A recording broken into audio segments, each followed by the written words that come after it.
Глава 26. Настойчивые враги. В небе над пустыней, в десятках тысяч километров от границы процветающей нации, духовный ковчег, окутанный белым светом, быстро летел в определенном направлении. Был яркий солнечный день с облаками, похожими на комки ваты, лениво плывущими по небу. Это было поистине прекрасное и расслабляющее зрелище, но ни один из людей на ковчеге не был в настроении любоваться пейзажем.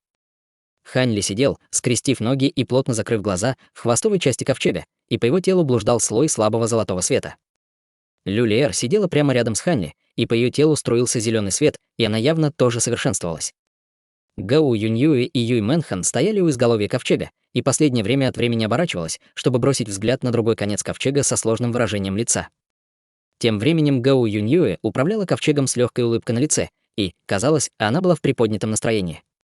С момента последнего нападения прошло уже 2 дня, и за это время они больше не столкнулись с никакой опасностью. Приближаясь к секте холодного пламени, они все ближе и ближе приближались к безопасности. Спустя неопределенное количество времени брови Хань Ли внезапно слегка нахмурились, и он открыл глаза, после чего золотой свет на его теле быстро угас. За последние несколько дней он испробовал еще несколько методов, чтобы попытаться снять печать со своей зарождающейся души, но он совсем не продвинулся и при этом израсходовал довольно много магической силы. Хотя ему и удалось найти 2 пилюли, схожие по уровню с пилюлей острого взгляда, в сумке для хранения длиннолицего молодого человека, по какой-то причине они совсем не подействовали на него. Кажется, что его состояние было намного сложнее, чем он ожидал. Он покачал головой, чтобы избавиться от этих мыслей, а затем устремил свой взгляд на Люлиэр. Ее аура явно стала значительно мощнее, чем раньше, и она подавала признаки прорыва к поздней стадии заложения основ. Все это благодаря еще одному флакону с пилюлями, который Хань Ли нашел в сумке для хранения длиннолицего молодого человека. Хань Ли удовлетворенно кивнул и не стал прерывать ее совершенствование. Вместо этого он встал и подошел к борту духовного ковчега, прежде чем бросить взгляд наружу. Гао Юньюэ подошла к нему с улыбкой и сказала: «Все, что нам нужно сделать, это отправиться отсюда на запад, и мы сможем добраться до секты не более чем за полмесяца. Как только мы прибудем, наша секта обязательно организует для вас первоклассное пещерное жилище, чтобы вы могли оправиться от своих травм». Юй Мэнхан молча следовала за ней. «Тогда я буду на вашем попечении, товарищ Даос», — ответил Хань Ли, кивнув. Гао Юньюэ как раз собиралась что-то еще сказать, когда впереди внезапно раздался слабый грохот. Все трое повернулись в сторону звука и обнаружили, что на горизонте простирается обширное пространство тьмы. Несколько огромных торнадо взрывались прямо в небо, сметая все на своем пути, и из торнадо непрестанно доносился громоподобный грохот, в то время как все небо было окутано удушающим слоем желтого песка. Брови Гао Юньюэ слегка нахмурились, когда она высвободила печать заклинания, и духовный ковчег остановился. В результате Люлиэр очнулась от совершенствования и с любопытным выражением лица подошла к Хань Ли. «Похоже, это всего лишь песчаная буря». «В чем проблема?» — спросил Хань Ли. «Пустыня, в которой мы сейчас находимся, известна как пустыня желтых волн, и песчаные бури здесь очень редки, но в случае возникновения песчаной бури она быстро распространится по всей пустыне и будет бушевать около месяца без перерыва», — ответила Гао Юньюэ. «Почему бы нам просто не пройти прямо сквозь нее? Песчаная буря может охватить всю пустыню, но она не окажет на нас никакого влияния», — сказал Хань Ли, слегка нахмурив брови. «Конечно, песчаная буря нас не беспокоит, но в этой пустыне обитает вид древних насекомых, известный как летающий грешный муравей. Обычно они находятся под песком в спячке, но во время песчаных бурь всегда выходят наружу. 1 или 2 таких летающих муравья, естественно, не представляют угрозы, но они часто появляются в огромном количестве, и они невероятно быстры. Вдобавок ко всему, они способны выпускать разъедающий туман, который может разрушать духовную природу всех сокровищ, если только они не были усовершенствованы с помощью дьявольских искусств. Следовательно, даже высокоуровневые культиваторы считают их огромной головной болью, и попасть в рой этих летающих муравьев может быть довольно опасно», — объяснила Гао Юньюэ с мрачным выражением лица. Хань Ли некоторое время молчал, услышав это, а затем спросил: «А что, если мы облетим эту пустыню?» В данный момент его магическая сила была ограниченным ресурсом, и он не хотел тратить ее здесь. Гао Юньюэ на мгновение задумалась над вопросом, прежде чем ответить: «Это, вероятно, продлит наше путешествие более чем на месяц». Хань Ли замолчал, задумчиво поглаживая подбородок. Гао Юньюэ тоже молча наблюдала за Хань Ли, явно ожидая, что он примет решение о том, как действовать дальше. Внезапно в голове Хань Ли раздался голос Мо Гуана. «Не нужно беспокоиться об этих летающих муравьях, товарищ Даос Хань. Просто оставьте их мне. А у тебя есть способ справиться с ними?» Внутренне спросил Хань Ли. Летающие грешные муравьи — это вид древних насекомых, рожденных из смеси подземной злой энергии инь и обиды умерших духов, поэтому они имеют некоторое сходство с небесными дьявольскими монархами, такими как я. Я не думал, что они будут существовать и в царстве духовной сферы. С этими муравьями действительно довольно трудно справиться, но они испытывают естественный страх перед звуковыми дьявольскими атаками. Возможно, я потерял большую часть своих способностей, но даже в моем нынешнем состоянии справиться с этими простыми летающими муравьями не составит труда, уверенным голосом сказал Мо Гуан. Хань Ли кратко обдумал ситуацию, прежде чем принять решение. Хорошо, тогда мы будем рассчитывать на тебя, если столкнемся с этими летающими грешными муравьями в пустыне. Мы оба в одной лодке, поэтому я, естественно, должен внести свой вклад, сказал Мо Гуан, прежде чем замолчать. Облет пустыни займет слишком много времени, поэтому давайте пройдем прямо сквозь песчаную бурю. Если мы столкнемся с этими летающими грешными муравьями, у меня есть способ справиться с ними, сказал Хань Ли Гоу Юньюэ. Гоу Юньюэ слегка озадачилась, услышав это. Вы уверены, товарищ Даос Хань? Вы мне не доверяете, товарищ Даос Гоу? Спросил Хань Ли с легкой улыбкой. Я не собираюсь сомневаться в вас, товарищ Даос Хань. В таком случае, давайте продолжим, поспешно ответила Гоу Юньюэ, а затем, не теряя больше времени на слова, сделала ручную печать. Духовный ковчег начал ярко светиться, высвободив белый защитный барьер, прежде чем погрузиться прямо в песчаную бурю впереди. В следующее мгновение окружение значительно потемнело, и во всех направлениях не было ничего видно, кроме безграничного желтого песка, который несли яростные порывы ветра, злобно дующие на защитный барьер духовного ковчега. Ковчег начал слегка покачиваться, и в ответ Гоу Юньюэ переключилась на другую ручную печать, выпуская поток белого света, который в одно мгновение исчез в определенной части ковчега. В результате все духовные узоры, выгравированные на поверхности ковчега, немедленно засветились, и белый защитный барьер мгновенно стал в несколько раз ярче. Сам ковчег также стабилизировался, и он продолжил свой путь. Изначально Лю Лер и Юй Мэнхан были сильно обеспокоены видом свирепой песчаной бури снаружи, но со временем стало ясно, что песчаная буря никак не сможет пробить защитный барьер духовного ковчега. Следовательно, их опасения были развеяны, и они начали восхищаться редкими пейзажами за пределами белого светового барьера. Гоу Юньюэ управляла духовным ковчегом, осторожно маневрируя им, чтобы избежать торнадо впереди, и скорость продвижения не сильно снизилась. Вскоре они уже несколько часов путешествовали сквозь песчаную бурю, и, к счастью, им еще не встретились летающие грешные муравьи. Хань Ли стоял у изголовья ковчега со спокойным выражением лица и руками, сцепленными за спиной, но в его глазах внезапно мелькнул намек на синий свет, когда он устремил свой взгляд в определенном направлении впереди. Гоу Юньюэ немедленно заметила небольшое изменение в выражении лица Хань Ли и спросила: «Что такое, товарищ Даос Хань? Похоже, у нас проблемы, товарищ Даос Гоу», ответил Хань Ли, повернувшись к ней с легкой улыбкой. Гоу Юньюэ слегка омрачилась, услышав это, не понимая, на что намекает Хань Ли. Как раз в этот момент один торнадо впереди внезапно двинулся прямо к духовному ковчегу. Этот торнадо был особенно густым и простирался до самого неба. Еще до того, как он приблизился, духовный ковчег чуть не снесло яростными порывами ветра, которые он испускал. Выражение лица Гоу Юньюэ резко изменилось, когда она услышала это, и у нее не было времени размышлять над тем, что только что сказал Хань Ли, когда она быстро топнула ногой по ковчегу. Летающий ковчег немедленно начал ярко светиться, когда он быстро рванул вперед, мгновенно преодолев расстояние почти в 300 метров, что позволило ему едва уклониться от торнадо.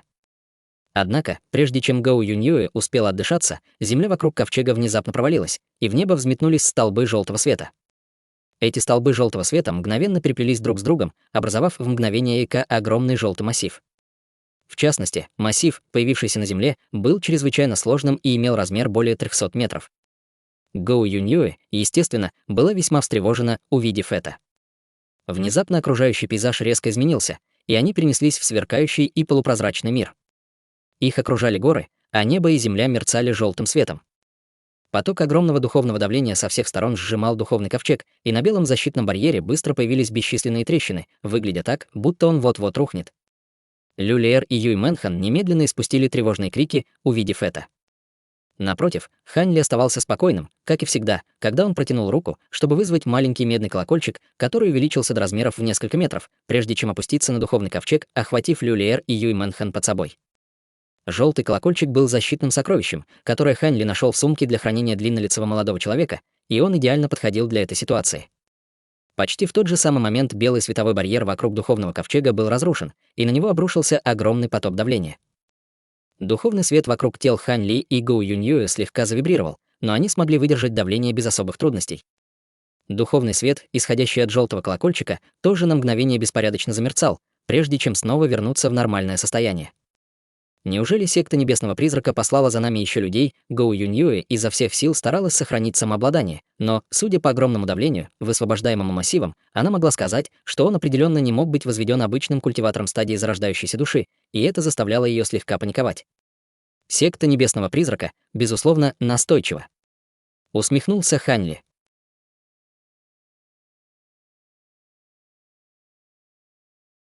Глава 27. Гигантские призраки, несущие 5 гор.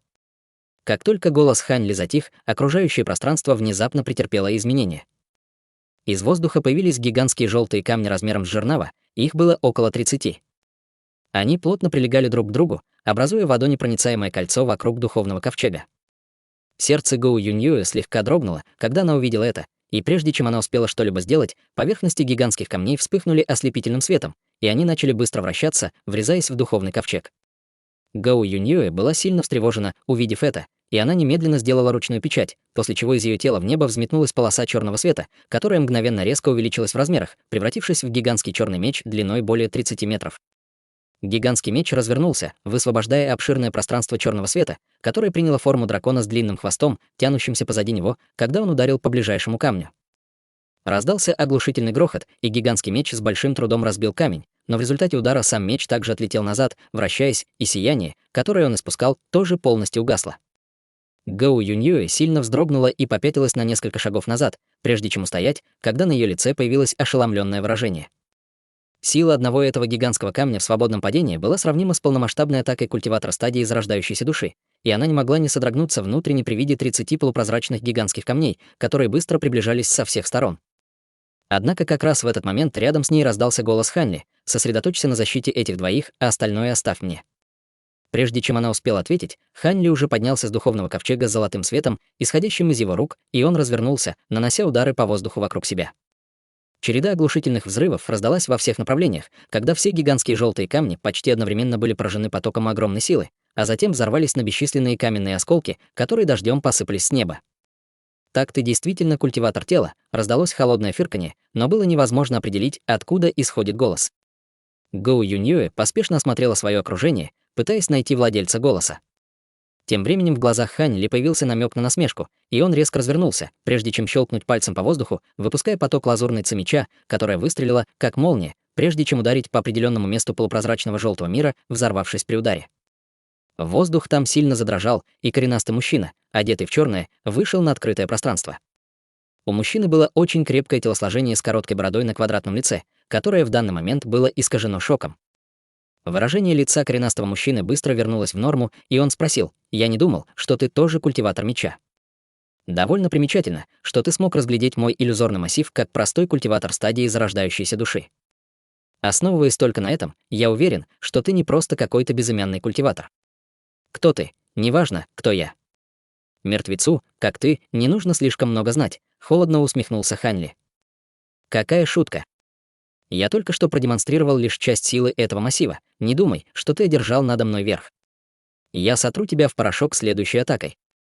Коренастый мужчина был взбешен провокацией Ханли, и он сделал ручную печать, после чего по его телу прокатилась желтая рябь, и он снова растворился в воздухе. Намек на удивление мелькнул в глазах Ханли, когда он увидел это. Этот массив был довольно сложной конструкцией, и коренастый мужчина, скорее всего, спрятался где-то глубоко внутри него. К удивлению Ханли, он больше не мог обнаружить его даже своим духовным чутьем. Однако затем он холодно фыркнул, когда все его тело засияло золотым светом. Его план состоял в том, чтобы разрушить массив грубой силой, оставив коренастого мужчину без места, где можно спрятаться. Как раз в этот момент внезапно произошел неожиданный поворот событий. Все небо резко потемнело, и появились 5 огромных существ с черной ци, вздымающейся вокруг их тел, окружив духовный ковчег с 5 разных сторон. Зрачки Ханли слегка сузились, когда он увидел это, и в его глазах мелькнул пронзительный синий свет. Под черной ци находились 5 гигантских черных призраков, каждый из которых был ростом около 100 метров. Если бы не изогнутые рога, растущие на их головах, они были бы точной копией обезьян, значительно увеличенных в размерах.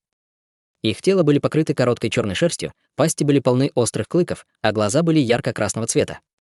Они были чрезвычайно устрашающими на вид, но их выражения были довольно пустыми и отсутствующими. Каждый из гигантских призраков держал в руках миниатюрную черную гору. По сравнению с этими 5 призраками Хань Ли казался крошечным, как муравей. Выражение лица Гоу Юньюэ резко изменилось, когда она увидела это. Каждый из этих 5 гигантских призраков излучал ауру, которая превосходила ее собственную, и на ее лбу мгновенно выступил слой холодного пота.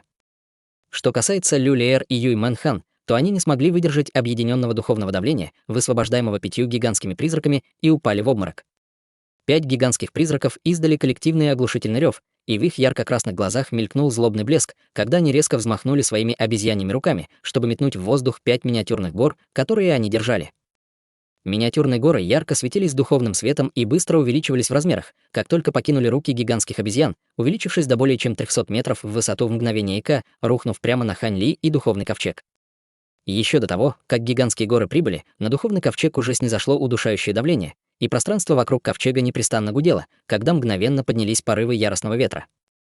Гоу Юньюэ едва могла подавить желание закричать от ужаса, и все, что она могла сделать, это в панической суете вызвать ряд сокровищ, создавая вокруг себя и 2 бессознательных молодых женщин на ковчеге несколько слоев световых барьеров разных цветов.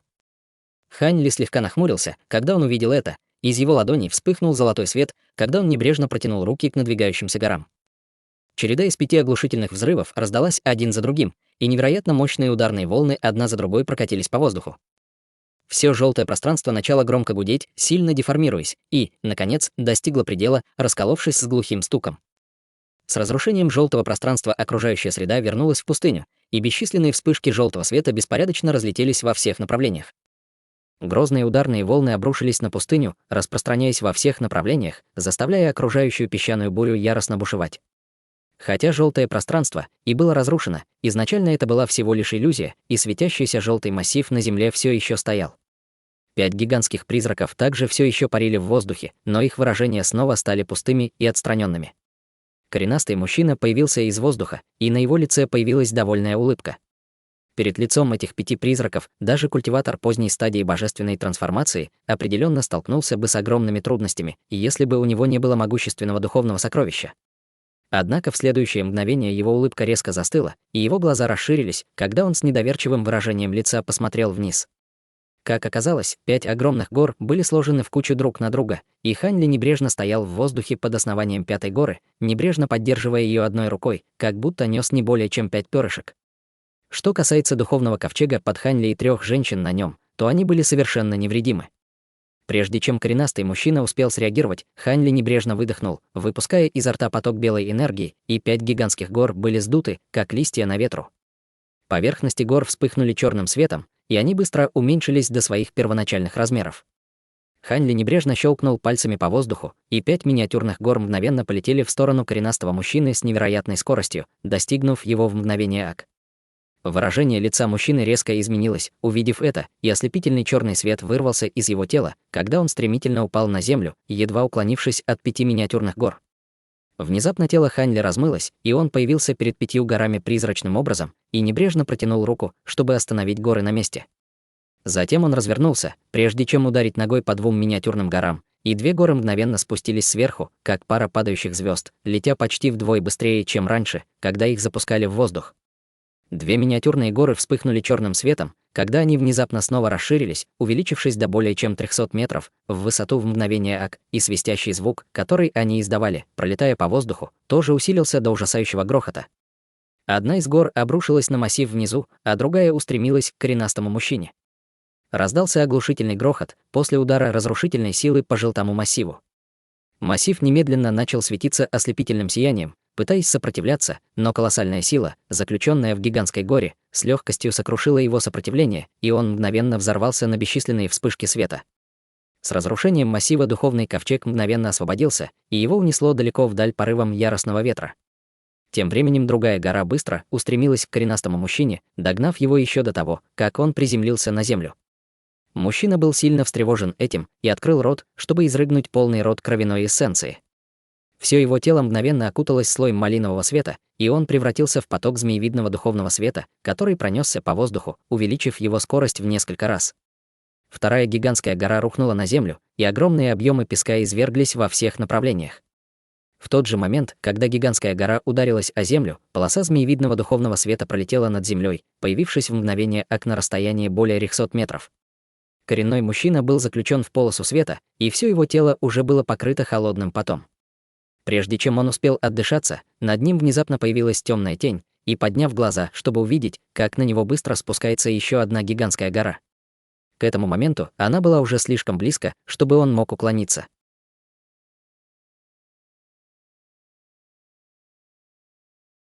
Глава 28. Тревога.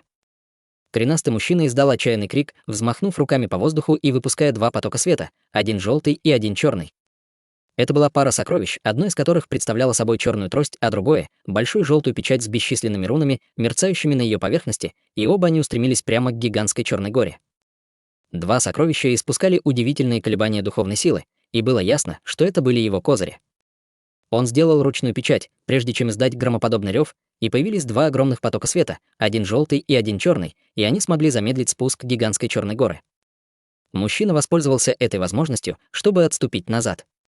Однако два потока света смогли сопротивляться лишь краткий миг. Только успев отлететь на 30 метров, гигантская гора сокрушила два потока света, а затем врезалась в землю, снова заставив песок извергаться во всех направлениях. Вылетев из песка, но он больше не двигался так быстро, как раньше.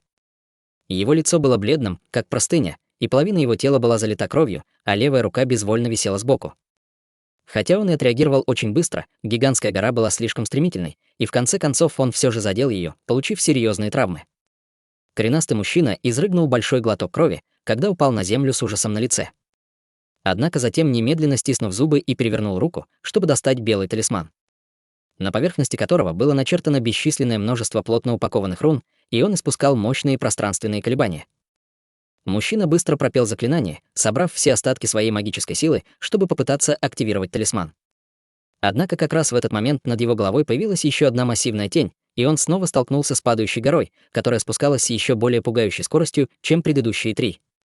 Выражение лица мужчины резко изменилось, когда он увидел это. Ему нужно было время, чтобы активировать этот пространственный талисман. В своем отчаянии он поспешно сделал странную ручную печать, из его тела вырвался черный свет, образовав черный массив.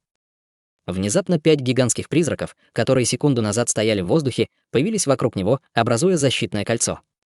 Глаза призраков вспыхнули малиновым светом, и они единодушно взревели, взмахнув своими огромными когтями по воздуху, выпуская серию черных когтеподобных снарядов, которые устремились к основанию черной горы.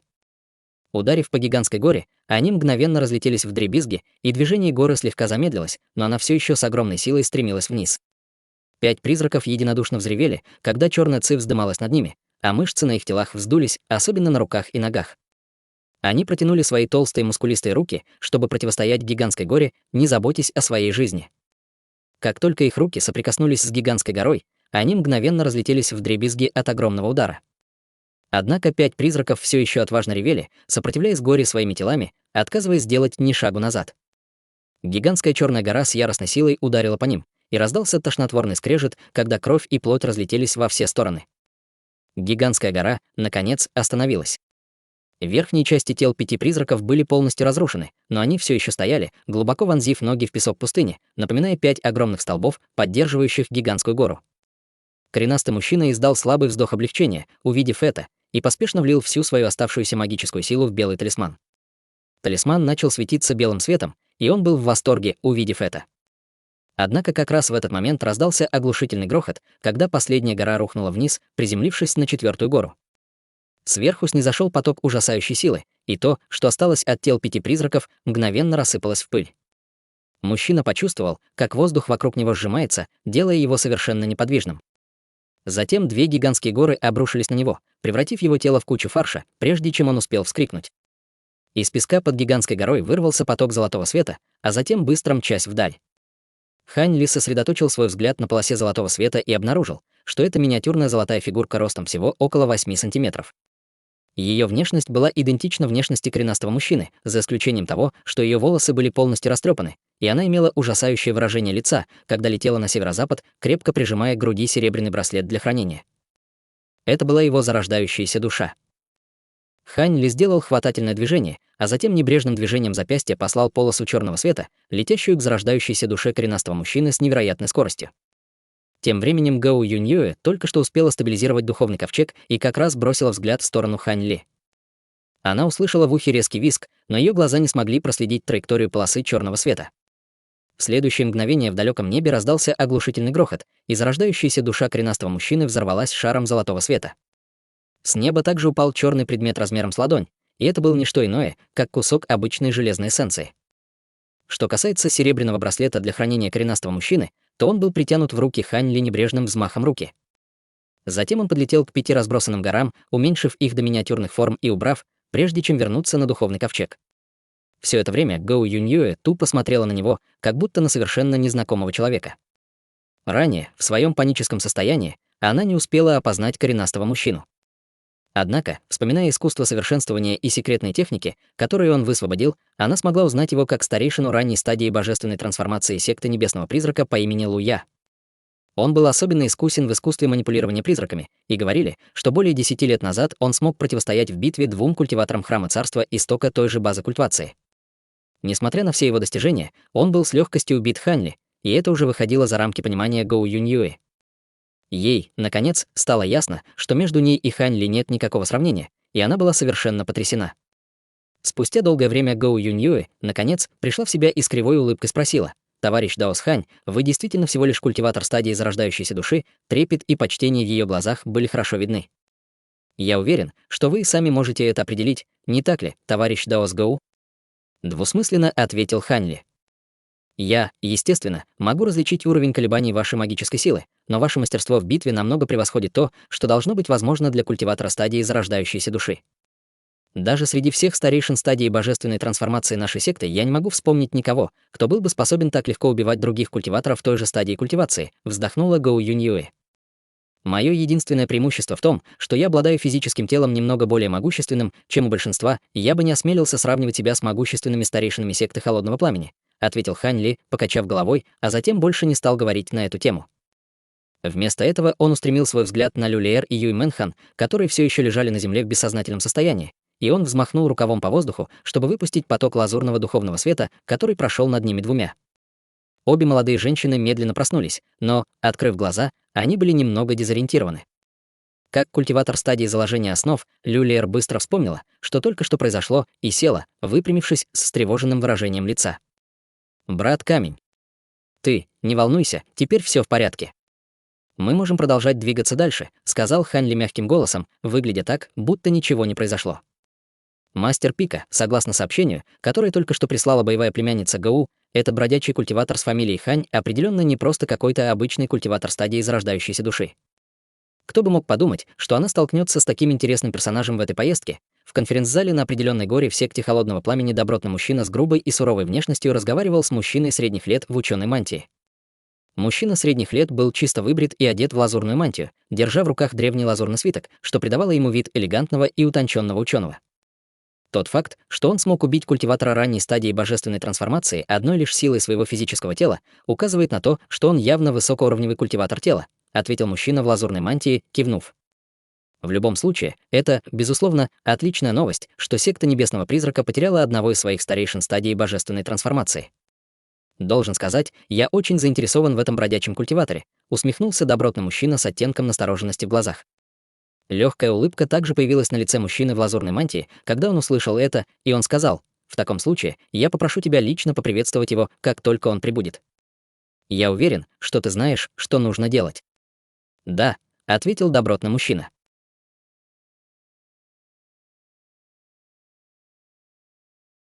Глава 29. Горный хребет духовного пламени. В то же время в определенном пещерном жилище худой старик, одетый в охряную мантию, сидел на главном месте, осторожно дуя на чашку чая, которую он держал в руке. Перед ним стоял мужчина средних лет с узкими глазами, слегка опустив голову и с почтительным выражением лица. Учитывая, сколько времени прошло, Луя должен был закончить со своей стороны, задумчиво произнес худой старик. Под присмотром старейшины Лу ничего не может пойти не так.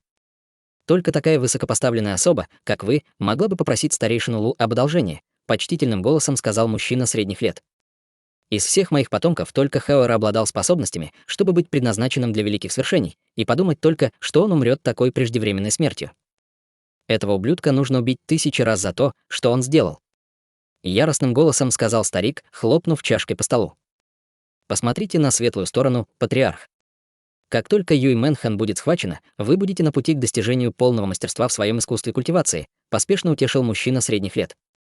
Ярость на лице старика немного утихла, и он сказал: если подумать, она тоже частично виновата в смерти Хаэра, но я пока пощажу ее, видя, что она обладает конституцией, которая мне полезна. Как только его голос затих, его выражение лица внезапно слегка изменилось, и он устремил свой взгляд на ворота своего пещерного жилища.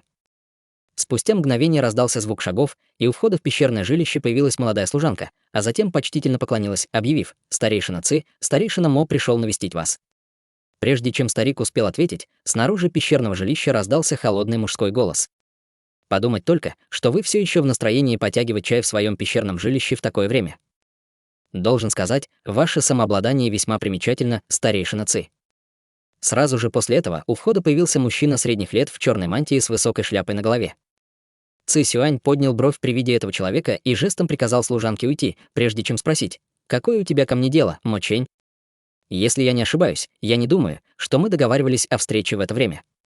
Вместо того, чтобы ответить на вопрос Ци Сюаня, Мо Чэнь задал свой собственный. Духовный знак старейшины Лу я внезапно треснул совсем недавно. «Вы хотите что-нибудь сказать по этому поводу, старейшина Ци? Что ты сказал?» Ци Сюань немедленно вскочил на ноги с ошеломленным выражением лица. По словам тех, кто последним видел старейшину Лу, он отправился перехватывать группу людей по вашей просьбе, и это привело к его смерти. «Могу я спросить, кого вы просили его перехватить, старейшина Ци?» Холодным голосом спросил Мо Чэнь. «Это невозможно. Как могли пара культиваторов стадии зарождающейся души быть равнее Луя?» Ци Сюань был в полном недоумении. Старейшина Луя был культиватором ранней стадии божественной трансформации, но его не только убили, но даже его зарождающаяся душа не смогла сбежать. Я должен поверить, что вы понятия не имели о том, какой опасности вы подвергаете старейшину Лу. Надеюсь, вы не нажили могущественного врага для секты из-за своей эгоистичной мести. В любом случае, мне придется попросить вас отправиться со мной в зал правопорядка, старейшина Ци, холодным голосом сказал Мо Чэнь. Несколько дней спустя группа Ханьли, наконец, вышла из пустыни Желтых волн. По пути на них напало несколько раёв летающих грешных муравьёв, но с ними легко справился Ханьли через Мо Гуана, и они больше не встречали преследователей из секты Небесного Призрака. Кроме того, учитывая, что Ханьли смог так легко убить культиватора стадии божественной трансформации, Гоу Юньюэ нисколько не удивилась, увидев, что Ханьли также смог справиться с летающими грешными муравьями. Последовательные дни путешествия заставили Юй Мэнхан и Люлиэр почувствовать себя довольно истощенными, и они прижались друг к другу, крепко спя на одной стороне духовного ковчега. Ханьли сидел, скрестив ноги, в хвостовой части духовного ковчега, слегка нахмурив брови и с довольно странным выражением в глазах. Перед ним было 7 или 8 флаконов разных цветов и материалов, все из которых были полностью пусты. «Как все прошло, товарищ Даос Хань?» Раздался в его голове голос Мо Гуана.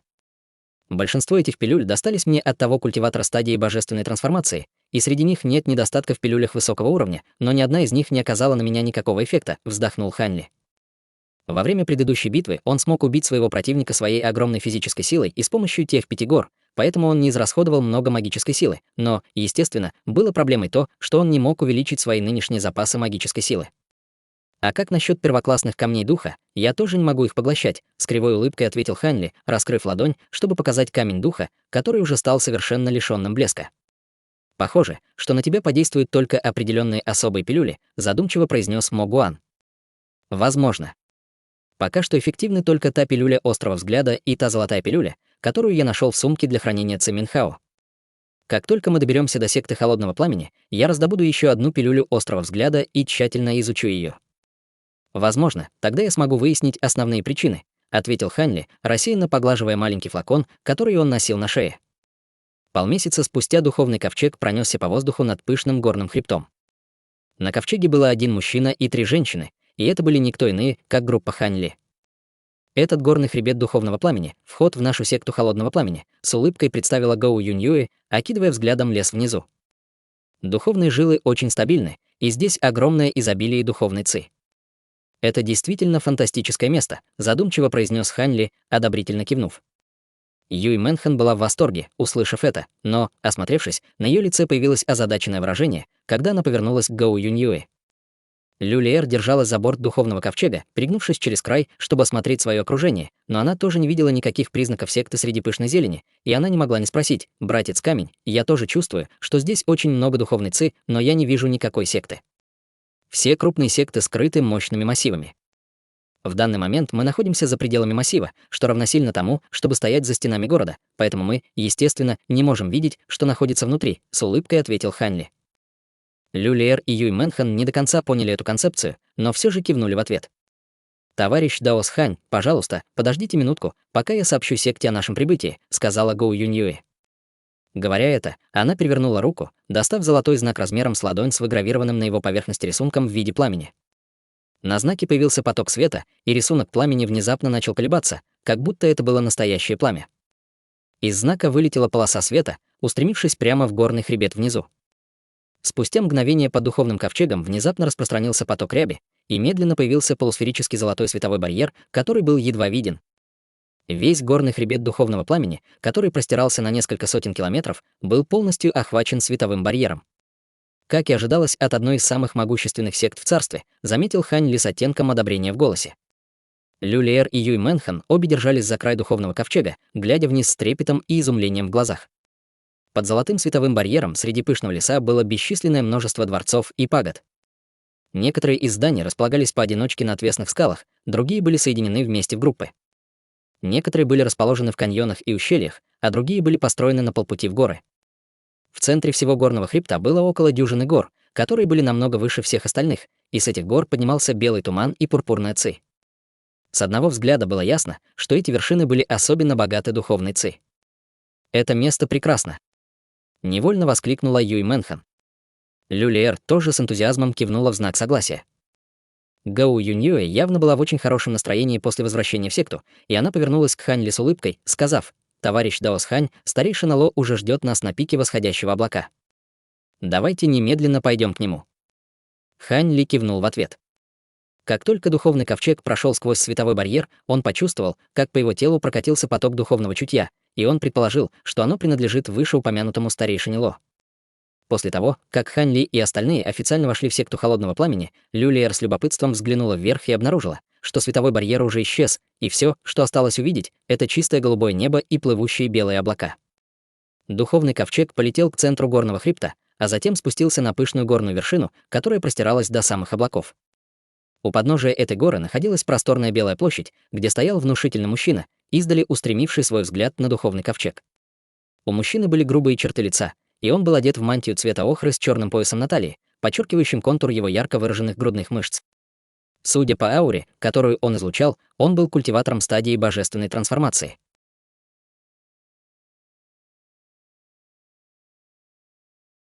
Глава 30. Поднятие земли. Убрав духовный ковчег, Гоу Юньюэ направилась к крепкого сложения мужчине и почтительно поклонилась. «Приветствую вас, боевой дядя Ло», — сказала она. «Спасибо за ваш тяжкий труд, боевая племянница Гоу». «Вы, должно быть, товарищ Даос Хань, верно?» — спросил мужчина, его взгляд упал на Хань Ли. «Совершенно верно», — ответил Хань Ли. «Меня зовут Ло Цзюнь. Мастер Пика Наньгун хотел сегодня лично поприветствовать вас, но у него появились некоторые дела, поэтому мне пришлось занять его место. Надеюсь, вы не будете возражать, товарищ Даос Хань», — сказал крепкого сложения мужчина с улыбкой. «Конечно, нет», — с улыбкой ответил Хань Ли. Затем взгляд Ло Цзюня упал на Юй Мэнхан, и его глаза слегка загорелись, когда он заметил: «Это, должно быть, ваша новая ученица, верно, боевая племянница Гоу?»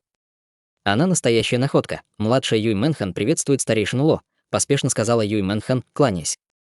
«Если она будет усердно совершенствоваться, я уверена, что однажды она превзойдет меня», — сказала Гоу Юньюэ с довольной улыбкой. После этого Ло Цзюнь также поприветствовал Люлиер, и на его лице появилось странное выражение, когда он узнал, что они с Хань Ли называют друг друга братом и сестрой, но он никак это не прокомментировал. Став свидетельницей силы Хань Ли по пути сюда, Люлиер больше не испытывала такого беспокойства и тревоги в присутствии незнакомых человеческих культиваторов. Она была уверена, что пока Хань Ли с ней, никто не сможет ее тронуть. Взгляд Ло Цзюня вернулся к Хань Ли, и он сказал: «Товарищ Даос Хань, вы не только смогли убить старейшину стадии божественной трансформации секты Небесного Призрака, но и обеспечили безопасное возвращение в секту боевой племянницы Гоу. Учитывая ваши силы и вклад, который вы уже внесли в секту, для нас было бы честью принять вас в качестве приглашенного старейшины. В настоящее время вам доступно около дюжины пещерных жилищ для приглашенных старейшин. У вас есть какие-либо особые требования или пожелания, которые вы хотели бы высказать? По правде говоря, в настоящее время у меня имеются некоторые травмы, поэтому было бы идеально получить более тихое и уединенное пещерное жилище, чтобы помочь мне отдохнуть и восстановиться.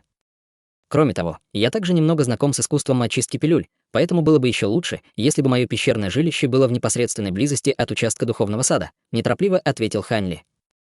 Ло Цзюнь слегка удивился, услышав эти просьбы, после чего его брови слегка нахмурились, когда он сказал: «Это может быть проблемой». Из оставшихся пещерных жилищ есть несколько довольно тихих и уединенных, но, к сожалению, ни у одного из них нет прилегающих участков духовных садов. Кроме того, за большинством из них на пике восходящего облака ухаживают наши ученики, и большая часть этих участков земли расположена на склонах, которые получают наибольшее количество солнечного света в течение дня, и я не могу сказать, что это очень тихие районы. Хань Ли слегка нахмурился, когда он услышал это, и казалось, что он столкнулся с дилеммой. Ло Цзюнь увидел изменение в выражении лица Хань Ли и, немного подумав, предложил: «Как насчет этого? Выберите участок духовного сада, который вам нравится, и я сразу же попрошу нескольких учеников построить на этом участке земли совершенно новое пещерное жилище». «Что вы думаете, товарищ Даос Хань?» Хань Ли некоторое время молчал, а затем внезапно усмехнулся. «В этом нет необходимости. Если нет доступных пещерных жилищ с прилегающими участками к ним, то я могу просто сам перенести участок в нужное место. Это можно сделать». Старейшина Ло, Гоу Юньюэ и Юй Мэнхан обе слегка озадачились, услышав это, не понимая, что именно предлагает Хань Ли. Тем временем Лю Лиэр прижалась к Хань Ли, с любопытством осматривая свое окружение, не обращая внимания на продолжающийся разговор. Ло Цзюнь явно не ожидал такой реакции от Хань Ли и расхохотался, когда на его лице появилось заинтересованное выражение. «Значит, вместо того, чтобы подстраиваться под землю, ты собираешься заставить землю подстроиться под себя. Как смело с вашей стороны, товарищ Даос Хань. Конечно, это в рамках правил. Пожалуйста, идите за мной». Таким образом, Ло Цзюнь повел Хань Ли и его группу в долину на полпути вверх по горе. В долине было несколько участков духовных садов, которые были четко разделены общей площадью около акра, и там трудились несколько слуг, ухаживая за растениями. Товарищ Даос Хань, эти участки когда-то принадлежали приглашенному старейшине, который неожиданно погиб во время путешествия несколько лет назад. После его кончины я присматриваю за ними. Если они вам понравятся, то можете распоряжаться ими по своему усмотрению, сказал Ло Цзюнь, небрежно указывая на долину впереди. Спасибо, старейшина Ло. Взгляд Хань Ли блуждал по долине, когда на его лице появился намек на улыбку. По какой-то причине Ло Цзюнь не мог не почувствовать беспокойства, увидев это. Хань Ли шагнул вперед, глубоко вздохнул, а затем наклонился и поднял кулак, прежде чем ударить им по земле. Раздался оглушительный грохот, когда вся долина сильно задрожала, и его кулак пробил в земле кратер. Это был не очень широкий кратер, но он был настолько глубок, что его дно было совершенно не видно. Юй Мэнхан неровно оступилась, и если бы Гоу Юньюэ не поймала ее, она упала бы на землю. Лю Лиэр тоже слегка покачнулась, прежде чем поспешно устоять. Большинство слуг, работавших на участках, были культиваторами на стадии конденсации ЦИ, и они понятия не имели, что происходит. Все они вскрикнули от испуга и поспешно убежали из долины. Тем временем Ло Цзюнь молча наблюдал за Хань Ли. Хань Ли шел по участкам духовных садов, углубляясь в долину, нанося удар по земле каждые несколько десятков метров. В течение последующих примерно 15 минут по всей долине непрестанно раздавались оглушительные взрывы, и Хань Ли сделал полный круг по долине, прежде чем вернуться в исходную точку, откуда он отправился. Несмотря на ручной труд, который он только что выполнил, Хань Ли не проявлял никаких признаков напряжения, к большому удивлению Ло Цзюня. Недолго думая, Хань Ли присел на корточки, прежде чем погрузить руки прямо в землю под собой. Затем он резко поднял руки, и долина непрестанно содрогнулась, когда в земле мгновенно образовалась трещина, постепенно расширяясь наружу от рук Хань Ли. Трещина соединила все кратеры, пробитые Хань Ли в земле, и весь участок духовного сада в долине. Только теперь Лю Лиэр поняла, что делает Хань Ли, и в ее глазах появилось восхищение, когда на ее щеках появился возбужденный румянец. Рот Гоу Юньюэ раскрылся от шока, но она не смогла произнести ни единого слова. Раздался последний грохот, когда вся часть земли духовного сада была выкорчевана и поднята вертикально вверх. Издалека казалось, будто весь духовный участок парит в воздухе. Челюсть Юй Мэнхан уже отвисла до самой земли при виде этого невероятного зрелища.